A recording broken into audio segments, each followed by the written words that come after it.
Hello and a huge welcome to the Postgrad Insights. Today's session is focusing on the medical school at Swansea University. Now, before I hand you over to Phil, who's a professor at the University from the medical school at the university, just a quick reminder that this is a live session. If you are watching live on Zoom today, there is a Q&A facility at the top as well as a chat facility. Also, there will be a Q&A at the end of the session. So if you have any questions, please do put your questions in there and we will envisage to get back to you as soon as possible. If you're watching live on social media today via one of our channels on Instagram, Facebook or LinkedIn, please do message us. We will try and moderate it as much as possible and get round to your questions. Also a reminder that this is part of a festival week, which will involve many different universities throughout the week, explaining what makes them different and what makes them potentially better than others in their industry. Now, before I hand you over, a brief insight into what today we'll cover. We will go through a presentation with Swansea, a little bit of information about postgrad after the Q&A, an opportunity for you to win £500 of your tuition costs and what's coming up next. But for now, I'd like to hand you over to Phil. Like I mentioned, he's professor at the medical school. Phil, if you'd like to come on at this point. Phil's going to be sharing his screen, presenting to you, and I will be back for the Q&A at the end. Over to you, Phil. So, welcome again from us at Swansea University. We're just going to give you a brief overview, really, of a few features of our postgraduate taught portfolio in the medical school, but also in the broader faculty of medicine, health, and life sciences. And my name, as Gareth said, is Professor Phil Newton, and I'm a professor in the medical school. I'm going to talk a little bit about Swansea in its place in the UK and a little bit about the university and what we do. I'm going to spend a bit of time talking about some of the courses that we offer, and what their key features are, and who they're attractive to, and the sorts of entry requirements that we have. I'll particularly focus on some of the courses that are very popular for January 2023 entry. A number of our courses are available for both January and October entry, although the January entry, even though it feels like a few months away, they do start filling up quite fast. I'll talk a little bit at the end about some scholarships and some detail about how you can apply for some of the courses. And as Gareth said, at the end, we'll have a Q&A. Now, if any questions come up as you go along, please do feel free to pop them in the chat. I'll do my best to answer them in real time if that's the best way to do it. And if not, we'll come back to them at the end. So please just pop them in the chat as we go, and we'll see what we can do. Okay, so where is Swansea and where is Swansea University? You can see us there. Wales is there highlighted in green, and we're in the south and southwest corner of Wales.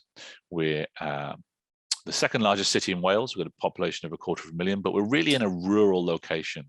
We're on the edge of the Gower Peninsula, which is the UK's first area of outstanding natural beauty, and we've got all the wilderness and the wonderful wild that in Mid Wales and West Wales has to offer. And we're obviously on the seafront. We've got 2 seafront campuses.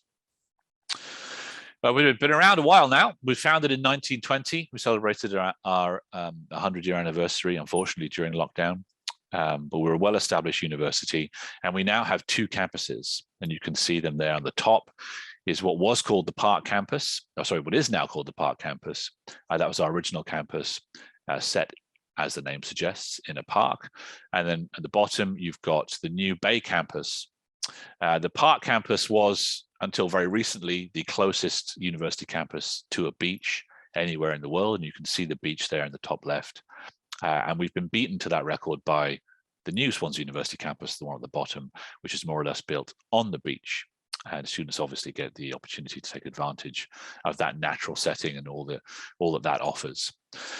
Even though we're on a beach in either a park or on the beach itself, we're only a mile from the city centre. And we have over 20,000 students. We have a very healthy contingent of those are from international destinations. Students come from all over the world. 130 different countries are represented in our staff and our student population. And we have over 3,000 staff dedicated to supporting students on their postgraduate tour journey. The city itself, there's a panoramic view from the east end of the city looking out across Swansea Bay. With the Marina District in the foreground there, and then Mumbles and Mumbles Head and the lighthouse there off in the distance. We have a number of accolades, which I'm just going to run through briefly. We were rated the most welcoming, friendly, and trustworthy city in the UK in a recent survey for the Daily Telegraph and the Provident Bank. We are a very safe place to live. We're in the UK top 6 for safest city, according to the Complete University Guide from a couple of years ago. And it's a very affordable place to live. I'm always very wary when I do webinars like this about telling you how wonderful this is as a place to live, and yet how affordable it is as a place to live, because obviously you're going to want to come and live here. But that's why we're here. We've recently had a substantial investment in the city centre, 500 million as a result, 500 million pounds as a result of the city deal, and even some of the features there in that recent picture have changed. We've now got a new arts and entertainment centre right in the centre of the city centre, and there's a lot of investment gone into the maritime quarter, which is a redevelopment of the old docks area within the city, and you can see the mouth of the docks there on the left-hand side of that picture. We've also got Swansea City Football Club and Ospreys Top Flight Regional Rugby and other live music events taking place at the local Swansea.com stadium. I'm just going to pause for a second and take a look at the questions. Okay, do you live on campus? I'll give you some information at the end about accommodation and where to go for further information about getting accommodation. There is the option to live on campus for students, but I'll point you in the direction of the details of that. The question about chevening scholars, again, I'll defer to my colleagues about that. We've got Cecelia with us, and she can give us some information about that, or I'll point you in the direction of those. And then support available for parents to study. Again, we'll come back to that at the end, but there is flexibility in the way the courses are set up, which hopefully will become clear as we work our way through. Okay, so I'm from the medical school, and the medical school sits within the Faculty of Medicine, Health and Life Sciences, and we're going to cover courses that are in all 3 of those schools in our session this morning. We're a faculty that's designed to have global reach and impact, and we're obviously focused on improving the health, well-being and wealth of society through our research activities, our education activities, and we have very strong emphasis on innovation, enterprise and innovation across the university, but particularly in our faculty. Like I said, we've got the medical school that's part of that faculty. We also have the School of Health and Social Care. That's where our departments of nursing, public health, and so on, that's where they live, in midwifery as well. And then we have the School of Psychology. Within those 3 schools, we have a number of interdisciplinary themes. So public and allied health sits across those schools. I've already referenced nursing, social care and psychology are features of all of the schools. And then we have obviously the medicine degree in the medical school, and then pharmacy and life sciences. They're also in the medical school, but with research and taught links across the other schools as well. Very many of our courses are accredited by professional bodies. So our medicine, nursing, pharmacy degrees and so on, they're subject to professional accreditation. And then very many of the courses, postgraduate courses I'm going to talk about, they're subject to accreditation from their relevant professional bodies. So there's a lot on this slide because we have won a lot of awards. We're ranked very highly in all of the different ranking systems that are used by governments and university accreditation agencies around the world. We're particularly proud of our ranking for the medical school and the recent Times Higher Education supplement. We are ranked 4th in the UK, and all the universities in the UK recently subject to research excellence assessment, whereby the government comes around and assesses all of the quality of our research, the environment in which it happens, the quality of our outputs, the number of outstanding researchers that we have. And we did extremely well in that recent exercise, particularly again in the medical school. 100% of our research produces considerable and very considerable impact, and 100% of our research produces internationally excellent research. We're also ranked very highly in the world for public health. And the university overall is ranked very highly in the different world university rankings. Particularly here, you've got medicine, pharmacy, pharmacology, and psychology. And we're also ranked very highly, you can see there on the right, in the Complete University Guide for health studies, which is where lots of our public health and healthcare management type courses will live, and also for biomedical sciences, which is a key feature of our postgraduate taught portfolio. Another question about what links we have with the local industry for things like placements or job prospects following graduation.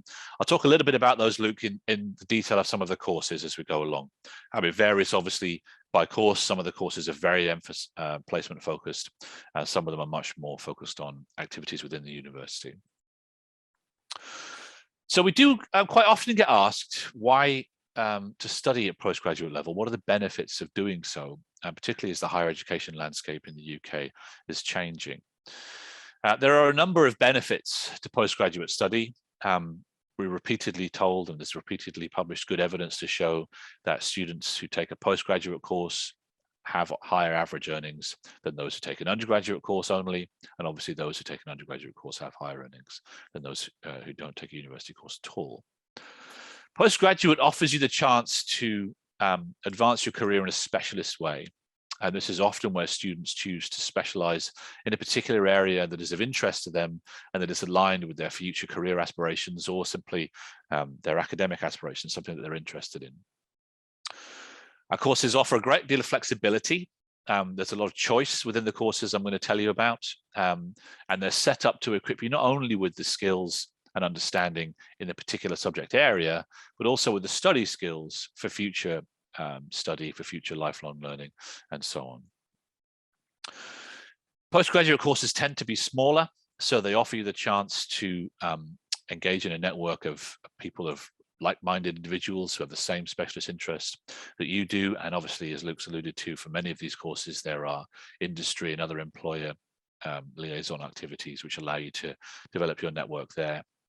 And they're also an opportunity for personal development. Many people choose to go to a new institution for their postgraduate taught activity. It allows you to see a new part of the world, a new university, and then obviously engage in all of the social and other activities that the university has to offer. I've got a question in the chat about whether we have January intake and whether someone can come a month late. The answer is yes to the first of those and sort of to the second of those. I'll show you in a second, Renee, about the courses that we have with January intake.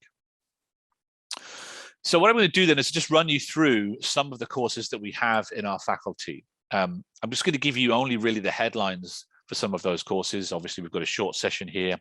If you want some detailed information about those courses, there's an email address there, study@swansea.ac.uk, and then there's the website, of course, which has much more detailed information about the different courses I'm going to talk through. So I'm just going to run you through the headlines and you'll get a sense of the themes of the sorts of courses that we offer. So our postgraduate taught programs come in three basic areas. The first of those is in the School of Health and Social Care, the School of Health and Social Care. And there's four particular courses I just want to highlight this morning. The first of those is our MSc in Healthcare Management, and that sits alongside our MSc in Public Health and Health Promotion. Then there are two health-facing courses that actually sit within the medical school, and these are our MSc in Health Data Science and our MSc in Health Informatics, and these sit within our Data Science building. Then we have some courses in our School of Psychology, an MSc in Clinical Psychology and Mental Health is extremely popular, an MSc in Research Methods in Psychology, an MSc in Cognitive Neuroscience, and an MSc in Forensic Science. Particularly in the medical school, then, we have a number of courses in medical sciences. We have two courses in biomedical sciences, and that portfolio is going to expand over the next couple of years. We have an MSc in Genomic Medicine, an MSc in Medical Radiation Physics, an MSc in Nanomedicine.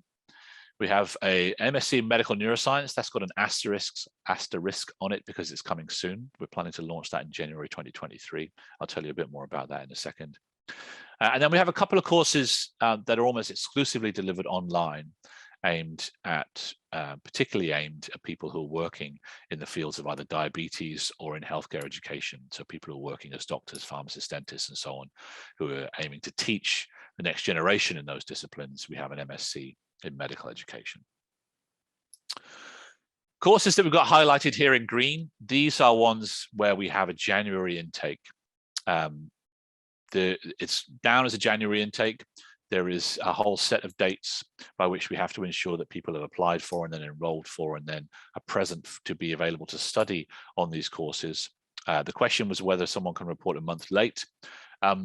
In general, we do have a specific deadline by which we need people to be here. That does vary year on year. I believe the dates for this particular January, the forthcoming January, will be published soon. And then there is a grace period for that, but we do normally require people to be here within 2 or 3 weeks. Just because if you're not able to be here on time, then you tend to miss out on a lot of the key content. Some of the key content for these courses is made available online to allow for the fact that people are dealing with visas and accommodation and other issues to get themselves here in Swansea to start their studies. And the full specific details of that we can make available after the session. I had a question last year about not being able to get in. Sorry, a question about not getting into a course last year and whether you can reapply. Absolutely. Yes, of course. And I'd advise you to get in contact if you can with an admissions tutor. Regardless of whether or not you didn't get in last year, if you've got any particular questions about your application and whether or not you think you'd be suitable, do get in touch with us and we can make sure the relevant admissions tutor can give you the information that you need.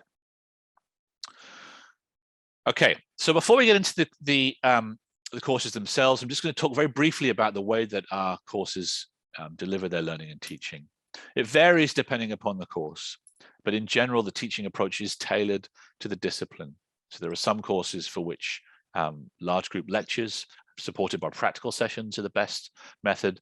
There are others where most of the teaching happens in small group seminars and tutorials, but we have spent a lot of time thinking through the best way to ensure that the particular content, the particular skills and understanding that you need from the course will be developed using the best evidence-based teaching methods. We're supported by a learning management system where all the content is hosted. We use Canvas here at Swansea. On there, you will have links to all the key content, but also recordings of the sessions and extracurricular content. We make lots of our content available open access. I've given you an example here of a video that we made available on YouTube. This is one that I happen to make for our MSc in medical education, but just an example of our commitment to making sure that you've got access to the content when you need it and in the format that's most useful. And where possible, we do make some of our content available open access. Canvas is also a hub for the assessments. That's where you go to access any assessments that you will need to complete when you need to submit any assessments and engage with any exams. They will normally happen via Canvas. And then a big part of a postgraduate taught course is a dissertation. You have the opportunity to really specialize. It's a big component. Normally at least 1/3 of a master's course is a dissertation. And there is where you may well end up in a placement setting, often one that you can organize yourself. If you've got a particular interest in a particular subject, then the dissertation is the place for you to really specialize. And if you we give students often the opportunity to set up their own placement as part of their dissertation, if that's where they want to do their dissertation or research project. I've got a question about the admission rate, especially for African students. In general, for most of the courses, provided you get your application in on time and you meet the entry criteria, and I'll talk through what those are in a second, then you should be offered a place. Where it starts to become tricky is where students submit their application late, or they don't have the relevant undergraduate degree or the IELTS score or something like that. And we'll talk through what those are as I go through the individual courses. All right, so I'm going to start with the MSc in Medical Neuroscience, and I'm going to do that in a particularly self-indulgent way because it's my favorite, because it's a course that I'm setting up and will be teaching on with my background as a neuroscientist. Like I said, this is a course that's coming soon. We hope to start this in January, and you're able to register your interest in it on our website if that's what you're keen on. It's aimed at students with a basic background in the life sciences and who have the equivalent of a UK 2.2 with an IELTS score as shown there. And the students we expect to go on from this course into industry careers or to do further research or other academic study, or as many of our students will go on to healthcare related professions. This course is all about the human brain nervous system. It's aimed at understanding how our brains work and how they influence our everyday behavior, and then what happens when things go wrong, and that's where the medical element comes in. All of our courses are aligned with our research expertise. So where we put on a master's course, it's because we have research or workforce needs that are aligned to that particular topic, and neuroscience is no exception. We have some world-leading experts in neurodegeneration, in the neuroscience of learning and memory, and that will allow us then and allow you as students to take a deep dive into those topics. Something I've already told you. And with all of the courses that I'm going to talk through, there is the option of the element of choice. So you'll be able to pick subjects that are particularly of interest to you, at the very least for your dissertation, and often in the form of taught modules as well. Okay, we also have MScs in biomedical science. At the moment, we offer biomedical science with a specialism in clinical biochemistry and a separate course with a specialism in clinical microbiology. These courses are aligned to the workforce needs of our local NHS partners, and the curriculum is informed by and aligned to the Institute for Biomedical Sciences accreditation criteria. And those courses will be going through that accreditation process very soon. They're obviously got a clinical focus, these degrees, but also a very practical focus aimed at understanding how biomedical science fits into the modern NHS, the modern healthcare workforce, and how clinical biochemistry and clinical microbiology in particular contribute to the diagnosis and treatment of various conditions that can affect people's quality of life. You can see there in the orange boxes some of this constituent modules for this course. There are specialist pathway modules, there are fundamental modules, and there's the opportunity for independent study. These courses are aimed at students, particularly who want to go and work in specialist areas like pathology, either in the public or in the private sector, and they're very strong career prospects for career progression for these courses. A question about whether it makes a difference to apply for a course in January or September. It doesn't make any difference at all. Where the course is offered in January, then you'll be given the basically exact same experience, just that you'll start at a different time of the year. Our MSc in nanomedicine then, again, this is an area of research expertise that we have. We're studying the nanotechnology in a healthcare and life science setting. And nano simply means things on a scale of 1 to 100 nanometers. That's a billionth of a meter. For those of us who are not completely familiar with what a nanometer is, it's a study of small things and how they affect our health and disease.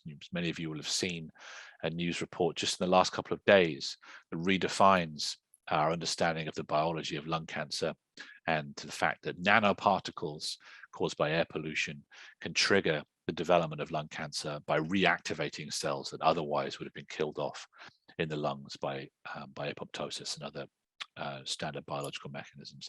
This is exactly the sort of thing that is part of the MSc in nanomedicine. It's a new topic because it's a new discipline at the cutting edge of our understanding of science and the role of things like particulate pollutants in that. And it sits in and alongside our Centre for Nano Health. So we had a significant investment, 22 million into the infrastructure into our Centre for Nano Health. And this course is part of our commitment to delivering on the aims of the Centre for Nano Health. Again, students go on from this onto further study, onto PhDs or to work in the private sector in biotechnology and biopharmaceutical companies. Healthcare management is a slightly different tack. This sits within our School of Health and Social Care. And this is aimed at people who want to develop their skills, their understanding, their knowledge for management and leadership within a healthcare setting. It's taught by people who have experience of, expertise in this area, as well as a research portfolio in this area. And it allows students then the opportunity to develop those skills, but also to do deep scholarly study into these particular disciplines. And people come onto these courses every year with the aim of going on to a management and leadership role in a healthcare setting. With this course, there is a pre-master's route via the college, and we could talk a little bit at the end about what that means for those of you who are interested. Similarly then, our MSc in Public Health and Health Promotion shares many of the teaching team with the healthcare management course, but it's obviously got a more specific focus on public health and the promotion of good health. The program is mapped to the National Occupational Standards and Public Health Career Framework, and students are able or eligible to apply for registered practitioner or specialist status with the UK Public Health Register once they successfully graduate. Again, this is an area where we have research expertise, The course is informed by and taught by people with that research expertise, as well as their professional practice and academic networks. And it's an area that we have highly rated research in. It's another area where, for those of you who want to, you can do your dissertation and some of your other talk components in a placement setting. And if you have a particular interest in doing a placement in a particular area, you're able to organize that yourself if that's what you want to do. Health informatics, another area at the cutting edge of our understanding and supporting health around the world. It's one of the fastest growing fields in healthcare, and it looks at engineering information for healthcare systems by utilizing and managing patient data. It's dependent upon the intelligent use of information and technology to provide better care for patients, and it sits within our data science building, so it uses state-of-the-art technology with a focus on practical and analytical skills. People that do this course tend to want to go on to work in the life sciences sector, either in the public sector as part of the health service, or in the private sector as well. And people go on to do things like data science, data analytics, or academic careers as well. Same thing really applies to health data science. This is a little more focused on the data science, so the health informatics program, which is more focused on informatics. This program is designed for students to develop the essential skills and knowledge to become a health data scientist, focused on the science and the art of data-driven solutions to current problems in health and disease. As with all of our master's programs, there's an emphasis on critical thinking and analytics. And obviously in this course, there's a focus on processing health data to extract invaluable information about a population to improve everyone's quality of life. And like I said, it sits within our data science department, data science unit, I should say, where we have the SAIL data bank, which has played a huge role in the national response to COVID and other public health and health challenges by using linked data and the analysis of linked data to develop data-driven solutions to those challenges. Most of what we've talked about this morning then is about postgraduate taught programs, but we do have a full portfolio of postgraduate research programs as well. And you can see there, there's just the names of some of the postgraduate PGR courses in aging studies and analytical science, in some of the same programs that I've already talked about, health informatics, health data science, as well as generic PhDs in things like medical science and psychology, where you work with a specialist academic in the field. If you're more interested in research rather than a postgraduate taught program, then maybe a PhD or an MPhil is for you. And if you want a blend of those things, then many of these areas offer an MRes, where the balance of taught and research components is flipped. So there is still some taught components, but there is then a much bigger research dissertation. And you can see there the programs that offer that MRes option. Okay, to wrap up then, a few sort of practical features of our taught portfolio. I'll talk about scholarships and funding. We do offer a postgraduate international excellence scholarship, and this is up to £4,000. It's awarded to as a discount off the tuition fees for postgraduate taught courses. So rather than get £4,000, your tuition fees will be reduced by £4,000. And it's available for students who have demonstrated academic excellence, or who can demonstrate the potential to show academic excellence during their postgraduate taught studies with us.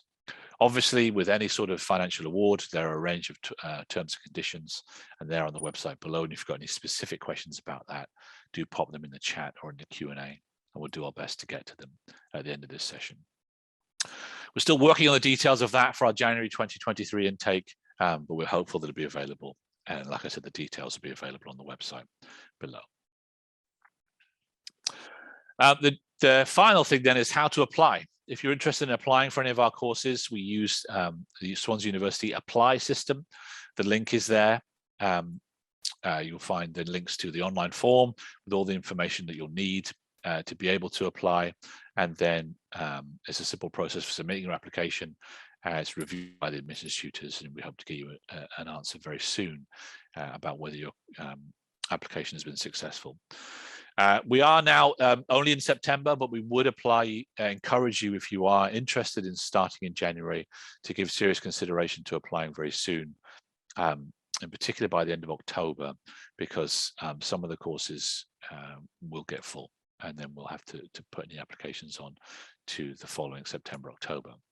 If you've got any questions that you think are holding up your application, or any reasons why you think you would like to start in January but you're going to be unable to submit an application by that deadline, do get in touch with us, and we'll do our best to help you out. We recognize that this has been a turbulent few years for all of us all over the world, and in particular things like visas have been difficult for students coming from a whole range of different countries.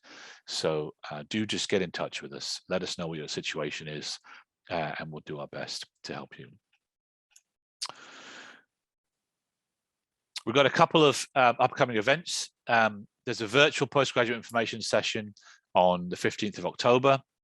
This will allow you to spend a bit more time considering in detail the university, and there'll be more staff available to talk you through what we have available at the university, some of the generic university features around accommodation. You'll be able to talk to student ambassadors. There are not going to be any academic representatives there from specific departments.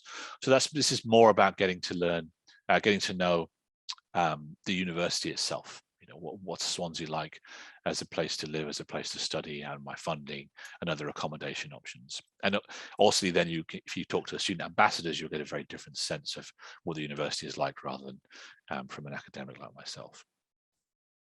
We also have an in-person on-campus postgraduate open evening in November. We're really relieved and pleased to be able to welcome applicants back onto the campus. I moved here from San Francisco, California, and like so many people, it wasn't until I came here and saw the place for myself that I really realized what a fantastic place it is to live and to work and to study. It really is a hidden gem out here in this corner of Southwest Wales. And if you're able to come and visit us, I know that it's very challenging, particularly if you're currently living in a different country, but if you're able to come and visit us and see the place for yourself, you really will get a sense of what we're all about. There's a whole range of different activities planned for that in-person on-campus event. And they'll be including the Faculty of Medicine, Health and Life Sciences, which is what we've talked about this morning. So if you're able to come, please do. That's it from me, other than just to go back over some of the questions. If you've got any questions that we can't answer here, please do get in touch. There's the generic email address. This is for the faculty that we've just talked about this morning, study fm@hls@swansea.ac.uk. And I'll stop sharing now and go back. At this stage, I'd like to invite Cecelia onto the session. Cecelia is a international recruitment member at the medical school. So we're going to engage in a Q&A now. There's been some questions come in, understandably, on social media. I'm going to try my best to answer some of the questions. Some of the questions, because of the level of English, is quite difficult to understand sometimes, so I'll try and convey that as best as I possibly can. I'm going to try and do it in order of the presentation that you did, Phil, earlier. Sure. Because I think that's important. So I want to start with the university to begin with, where you guys are based. You mentioned in your presentation you're only an hour away from the international airport, which is just outside of Cardiff. Talk to me how easy it is for an international student to get here, because I know that Swansea were doing great things throughout COVID, let's say, COVID-19 pandemic, about making students feel welcome and getting here. Is it an easy place to get to? Do you guys help? And, you know, what is that like for a student? So I'll give you a brief answer, and I'll let Cecelia come in as well. I mean, we're very well connected. The Cardiff International Airport has international connections through a number of international airlines all over the world. There's an international airport in Bristol, which is just another further half hour long, and then an international airport in Birmingham. And obviously then London is a major international hub for the entire planet. Although we are 3 and a bit hours from London, there is a direct train line and direct interstate motorway from London. And we do offer some support for students coming from overseas. So we're obviously slightly more challenging to get to than if you were studying in London, but there's far more benefits, I think, that outweigh the ease of connection if you're going to come and study with us. So Cecelia, is there anything you want to add to that? Yeah, so I think most international students that are coming to us normally land at Heathrow, but as Phil said, and there's a direct coach as well that they can jump on right outside Heathrow Airport, or from Birmingham as well. So there's quite a lot of transport links to get to Swansea. So, if you're traveling from overseas for the first time, you wouldn't really need to worry about how to get to Swansea. And also, I want to touch upon the affordability factor. Phil, you mentioned it in the presentation, I think, that how affordable it is to live in Swansea compared to other major cities, even if you compare it to Cardiff down the road for you guys, obviously that being a capital city. Do both of you want to talk to me about that? Because there's been plenty of questions coming about accommodation and funding, about how you can help with their studies. How affordable is it? Accommodation? Do you live on campus? Is it cheap? What's the city like as a whole? So we've got a range of different options, really. It is a very affordable place to live. Like I said, I moved here from San Francisco. We have people move from all over the world to live here, and it is, compared to other UK cities, very affordable. It's also undergone a bit of a regeneration in the last few years, in particular with regards to student accommodation.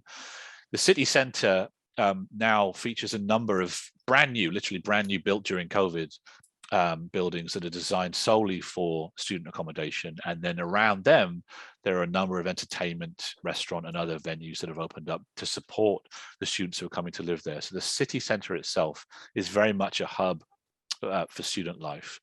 There are students who choose to live in private accommodation, and there are regions of the city that are very much set up to support students to do that if that's what they want to do. And there is accommodation on campus for those who want it as well. It's not something that I can pretend to have great expertise in, so I'm going to hand over to Cecelia to fill in the blanks in my knowledge. Yeah, I think university campus accommodation on average ranges from around £91 to about £130 a week, something like that, depending on what a student choose. If you wanted sort of ensuite, more facilities that is for your own use, that will be slightly more expensive.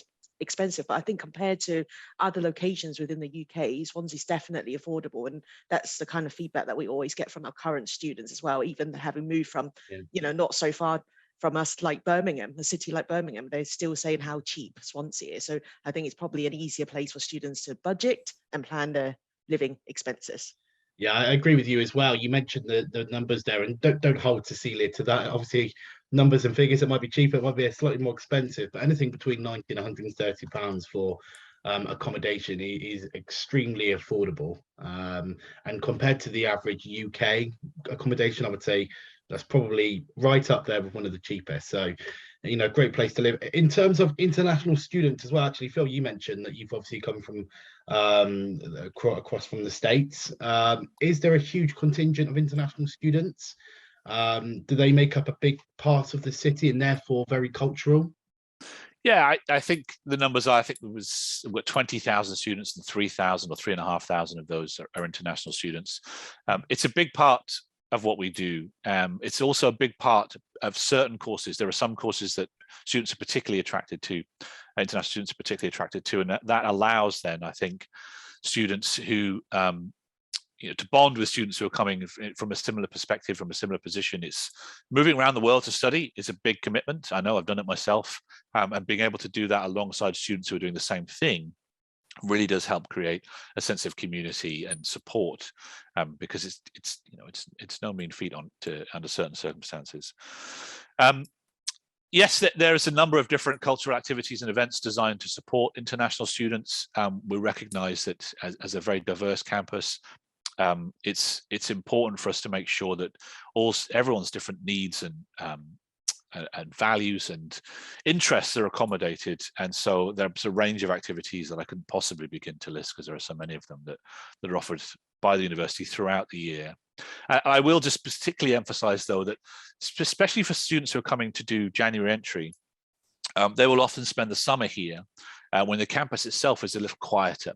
And lots of our international students find that to be a bit of an advantage, because a lot of the services that are offered by the university then are slightly less demand on them. They've got a bit more freedom and space themselves, and they can take advantage of the summer here as well. So yes, is the short answer to your question, and I'll see if Cecilia's got anything she wants to add. Different societies. So the university has got over 150 different societies, and there's a lot of societies related related to different nationalities as well. So there'll be sort of celebrations, traditional celebrations that you can join in, meetings, people from the same countries as well, but on different courses. So there'll be loads of opportunities to meet new friends and have those celebrations as well. And can I ask from it's a question for me actually, rather than one that's come in from a medical perspective, where do you guys rank in terms of UK universities? I think I've read somewhere you are one of the top ones, which is great, but where do you guys stand in terms of the top 100 rankings? So obviously there are many, many different ways in which medical schools get ranked, and they use different metrics, and so the performance in all the ranking in all of them varies, but we are consistently top 5, if not top 3, and there are many of them where we are ranked as the #1 medical school in the UK. And there are many reasons for that, and many features of the medical school that contribute to that, but I think some of the key ones are that we're small, so students don't get lost, and we're focused on delivering specific areas of expertise, things that we do really well, we focus on, and those will be reflected in the courses that I talked about.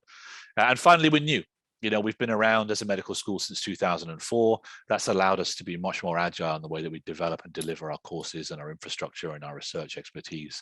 And we haven't had to drag a whole load of historical baggage along with us. So the short answer is we're ranked very highly, and there are a number of key features why that is. And do you offer courses online as well? Or obviously with COVID, a lot of it has had to be blended learning over the last 2 to 3 years, if not full online learning. Is that an opportunity available to students? Are you able to offer blended learning or even full-time distance learning? We do for some of our courses. It's funny, it's something I've spent the morning doing, is writing up a project where we've been evaluating the students' experience of online learning during COVID, in order to try and make sure we learn and capture all the things that we did well, because obviously we all learned a lot about how to teach online, and some of the things we as a sector got wrong. But there's many things that we learned and many things that we've translated into the way that we deliver our masters and our research courses. We tend to focus more on in-person teaching. There are a couple of courses I mentioned briefly, the medical education course and the diabetes practice course, that are solely delivered online, in part because they tend to be taken by people who are working full-time and for whom coming to campus is more challenging. They need a bit more flexibility. But we do tend to focus on otherwise on bringing students onto campus, in part because for many of the sorts of hands-on skills-based courses that we've talked about, there is an advantage to doing them in person, in part because Swansea is a great place to be. But we have learned a lot from COVID. And so the courses, even where they are in person, they'll be supported by online resources, or the content will be recorded and available for you to watch back later on when you want to revise and prepare your assignments and so on. So even though they're officially in person, there's very much a blended approach to the majority of those courses. I mean, I asked that because one of the questions come in was related to what help is there for parents to study. And obviously, yes, one of the big factors is, as most of us will know, being parents, it's very hard to find time. It's very hard to manage things. So obviously you guys help, and what help is there available? So for the courses, well, it very much depends on the course. Where the courses are predominantly online, then they're very flexible, and the students do their work at all hours of the day and night, depending upon the time that suits them. For the courses that are predominantly in person, it is more challenging. Many of the courses are designed to have what we call short, thick modules. So there'll be an intense block for a week, and we'll let you know what the timetable is as early in the process as we can. And students can then tend to set aside the time, organize what childcare they can, focus on their studies for that week, and then the weeks in between are available for independent study. And people do find that more flexible rather than having to come in at a set time every week. I will say, though, that for some of the courses, it's more challenging than others. So if you're thinking about studying as a parent or as a carer, or someone who's working even part-time or full-time, I'd get in touch with the admissions tutors or with the academic staff, talk to them about what the course is all about and see whether it's a good fit, because we wouldn't want people to commit to doing something that's going to be a challenge because of extracurricular circumstances. Okay, and I want to talk, just moving away from that slightly, I want to talk about the opportunities that lie ahead for students that have studied, they've done their postgraduate, their medical degree. What links do you have with local businesses within South Wales, nationally, globally even, that mean that if you are an alumni student, you can come back and really make that relatable? So the medical school, because I said earlier, is new. It was founded on this principle of private industry partnership. So the two main buildings of the medical school are what we call the Institutes for Life Sciences, ILS 1 and ILS 2. And the whole raison d'etre, the whole reason for being for those buildings is that there are small companies and academic staff and students and coffee all located under the same roof, so that people will naturally bump into each other, work with each other. And the academics and students who do the research will then spin off a company. They'll go up a floor, they'll set their company up right there. So that is really an ecosystem that's designed to support the translation of research into private sector industry. The medical school and this health and social care and psychology are all located at the west end of the Park campus, across the road from the big teaching hospital in this part of Swansea. So things like biomedical sciences, neuroscience, health data science, and so on, they will be working with NHS healthcare partners on the research, on the dissertation, and in many cases on practice, developing the skills to go into the workforce. So there are larger companies that we partner with. Those tend to depend upon on the course. And like I said a couple of times in the presentation, I think a key feature of many of the courses is that students have the flexibility, if they want, to set up a placement themselves. And we found this, we deliberately designed this in because we find that students come to us, and we've spent a lot of time trying to set up placement and employability opportunities with local companies. And they say, no, I'm from Lagos, I'm from Sydney, I'm from wherever it is. I want to do my placement with this company that I know works well and who might give me a job later on into a specialist interest. Can I do that? And so we've made sure that where possible, we allow students to do that, particularly for their dissertation. If there's a place that you want to go and do your dissertation or do a placement, then we can certainly facilitate that depending on the course. Sure, excellent. I want to touch upon funding and scholarships. It's always a key topic. Loads of people have been asking me on social media about what opportunities there are, and I know you touched upon it earlier. Cecelia, can I bring you in about that a little bit more? So what funding is available? What scholarships are in place? One of the questions earlier was, do you work with third-party partnerships, such as Chevening? Do you want to talk a bit more about that? Yeah, so we do. We do have a number of Chevening scholars every year that's coming to study at Swansea University. So that's definitely one option that you can consider. As a university for postgraduate study, then we have an excellent scholarship. So is a deduction of £4,000. There is an application process to that, and there's normally a deadline as well, which is why we encourage you to check on our website for the most up-to-date information. But if you're eligible, you would then have £4,000 deducted from the full tuition fees. Okay. And from an international student perspective, there'll be plenty of international students watching. You mentioned the Chevening. What other opportunities lie ahead? Obviously, they need the English language requirements as well. Is there anything else from a student's perspective that you might think you need to know about this, or you need to make sure, especially being Swansea University in Wales, that might differ from an English university? Know about the course, talk about their extracurriculum activities and experience, or any work experience that's relevant for the course that they want to do, anything that they might want to develop or set up while they're here in Swansea as well, while they're doing the course, and things like that's always really interesting, I think, for us, and also for our, in their personal statement, things like that. For sure. Phil, Cecelia, thanks for your time. We're going to have to wrap it up there. All the questions that have come in, if anything hasn't been answered, we will come back to you afterwards. But Swansea University have all got your details. So Phil and Cecelia will reach out to you. Can I just briefly jump in absolutely. and say there was a question from Rahul in the chat. I wouldn't want Rahul's question to go unanswered. Go ahead. Rahul's asked whether a research degree is seen as less successful on your CV, and does it matter? And the answer is no, it's not seen as less successful. It really depends what you want to do with it and what your interest is. If you've got a very specialist focused interest, a research degree might well be a better option than a largely taught degree. So it's up to you, Rahul, but it doesn't make a difference in terms of your CV. Thanks for answering that, Phil. I think that's quite important as well. So, Rahul, if you're watching, if you're still interested, we'll reach out to you afterwards. Likewise, if you need more information, rewatch the presentation. There was an email address on there. All of my details will be on at the end. But for now, a huge thank you to both Cecelia and Phil for making this session happen. This will be on demand for around about 12 months now, so it will be wholly relevant. So if you've missed anything, not sure, please head over to postgrad.com for more information. But for now, both of you, a huge thank you. I'd just like to cover a bit about postgrad.com, about what we offer. So we're the #1 website in the world for PG study. Over 10 million students have found our website and gone on to look for their PG course. Over 200 countries for you to study at, from all over the globe, for all different continents. High partnership scholarship providers such as Chevening and Marshall work with us.